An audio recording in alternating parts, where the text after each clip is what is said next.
Vote किसे दिया था? गलती से बीजेपी को दिया था मैडम। किस उम्मीद से दिया था? कि कुछ अच्छा होगा, अच्छा होगा, अच्छा होगा। फिर क्या मिला आपको? कुछ भी नहीं मैडम।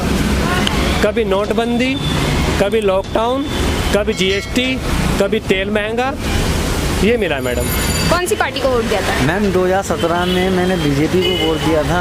किस उम्मीद से दिया था? यही कि हाँ रोजगार होगा। रोजगार बिल्कुल नहीं है। लगातार जब से बीजेपी आई है एक तरफ से गिर ही रही है। उसके बाद जब इन्होंने नोटबंदी करी उसके बाद भी गिरी, उसके बाद जीएसटी लगाया तब भी गिरी है। घर का सामान बेच बेच के गुजारा चला रहे, तेल फूक रहे, लोगों के पास काम के लिए जा रहे हैं, लोग हमारे हाथ जोड़ रहे हैं कि काम नहीं है। लेकिन ना तो धरातल पे प्लान दिख रहा है, ना रोजगार दिख रहा है। जीडीपी की गिरावट का असर आमजन के बीच में कैसा है, ये जानेंगे आमजन से। क्या काम करते हैं आप? मैडम जी ठेकेदारी करते थे। अच्छा, इधर आ जाओ। अच्छा, ठेकेदारी करते थे। और जीडीपी में जैसे अभी गिरावट आई है तो इसका कुछ क्या असर पड़ा है आपकी ज़िंदगी? असर तो मैडम ये पड़ा है कि घर का सामान बेच बेच के तेल डाल रहे हैं गाड़ी में, रोजगार के लिए भटक रहे हैं, ये असर पड़ा है मैडम। रोजगार बिल्कुल नहीं है, 1% भी रोजगार नहीं है। घर का सामान बेच बेच के गुजारा चला रहे, तेल फूक रहे, लोगों के पास काम के लिए जा रहे हैं, लोग हमारे हाथ जोड़ रहे हैं कि काम नहीं है। हालात है मैडम। आप उत्तराखंड से ही हैं? जी उत्तराखंड से हैं। उत्तराखंड में त्रिवेंद्र सरकार ने कहा था कि स्वरोजगार देंगे। जिन लोगों का रोजगार जा चुका है और जो लोग बाहर से लौटे हैं जिनकी नौकरियां जा चुकी हैं उन्हें रोजगार देंगे। तो आप जैसे लोगों की में बात की गई थी, तो आपको कुछ फायदा मिला उससे? मैडम रावत जी का जो कहना है वो सच है, लेकिन रावत जी का जो कहना है वो सिर्फ मोदी जी रावत जी को ही देंगे काम, हमें नहीं देंगे। 2017 के विधानसभा चुनाव में आपने यहाँ वोट किसे दिया था? गलती से बीजेपी को दिया था मैडम। किस उम्मीद से दिया था? कि कुछ अच्छा होगा, अच्छा होगा, अच्छा होगा। फिर क्या मिला आपको? कुछ भी नहीं मैडम। कभी नोटबंदी, कभी लॉकडाउन, कभी जीएसटी, कभी तेल महंगा, ये मिला मैडम। बच्चों की स्कूल फीस अब तो 3 महीने के बाद फिर हो गया शुरू की बच्चों की स्कूल फीस जमा करो, काफ़ी पेरेंट्स को करनी भी पड़ गई है।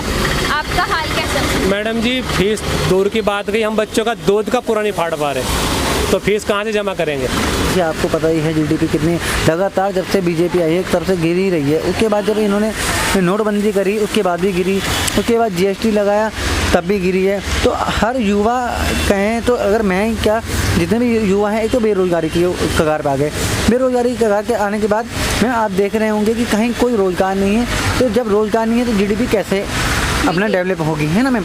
तो उसी क्रम से ना तो एक कोई रोज़गार है और जो युवा पढ़ा लिखा है उसको ना तो कोई काम मिल रहा है, ना ही कहीं वो कोई व्यापार लगा पा रहा है। अगर मान लीजिए अगर मैं ही बताऊं, अगर मैं कोई ठेली भी लगाना चाहूं तो मेरे को कहीं कोई ऑप्शन नहीं मिल रहा है। तो उस प्रकार आप देखें अभी तक कोई एक युवाओं के लिए कोई प्लेटफॉर्म नहीं मिला है कि जिससे युवा अपना कोई भविष्य आगे तय कर पाए। तो जीडीपी लगातार माइनस में हो रही है या प्लस में हो रही है, तो ये तो एक सेंस ऐसे ही होता है कि उड़ता चढ़ता है। लेकिन इस टाइम प्रेजेंट टाइम अगर मैं कहूँ तो बिल्कुल जीडीपी का क्या रोज़गार ही ख़त्म है, तो जीडीपी तो घटी मैम। आप खुद देख रहे हैं कि देखिए ना तो मैं कोई पॉलिटिक्स बात कहूँगा और ना ही वैसे, है ना?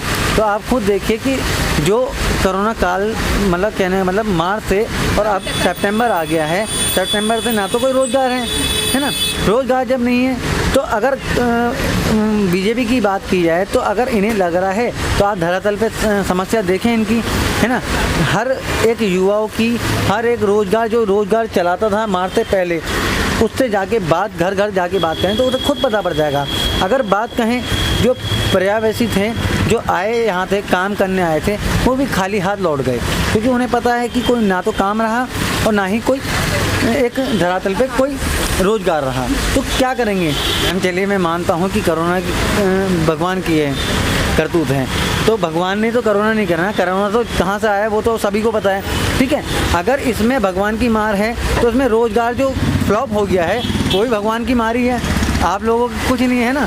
तो ये तो फिर अगर फाइनेंस मिनिस्टर ये कह रहे हैं, इतनी बड़ी बात कह रहे हैं, तो आप पत्रकारिता कर रही हैं और सब कुछ आपको नॉलेज है, देश की जनता भी देख रही है, राज्य की जनता भी देख रही है, तो अगर बेरोजगार ख़त्म हो गया तो ये गॉड है कि गॉड चाहता है कि बेरोजगारी ना रहे, हैं कोई कमाए ना। 2017 में आपने विधानसभा चुनाव में किसे वोट दिया था, कौन सी पार्टी को वोट दिया था? मैम 2017 में मैंने बीजेपी को वोट दिया था, किस उम्मीद से दिया था? यही कि हाँ रोजगार होगा, पलायन होगा ना, तो यहाँ मतलब जो पहाड़ से आए कि उनको रोजगार मिलेगा, पहाड़ में पलायन मिलेगा, लेकिन ना तो धरातल पे पलायन दिख रहा है ना रोजगार दिख रहा है। आप अब ये देख लीजिए, प्रेजेंट टाइम है, बारिश भी हो रही है, बरसात का मौसम है, डेंगू मलेरिया के लिए कुछ नहीं हो रहा है। गवर्नमेंट के तरीके से बता रहा हूँ, डेंगू मलेरिया सिर्फ बातें हो रही हैं, जुमलेबाजी हो रही है और कुछ नहीं हो रहा है।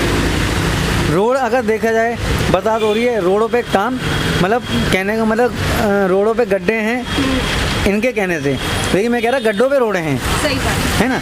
बाकी तो अब क्या आप देख। बहुत बहुत धन्यवाद बात करने के लिए।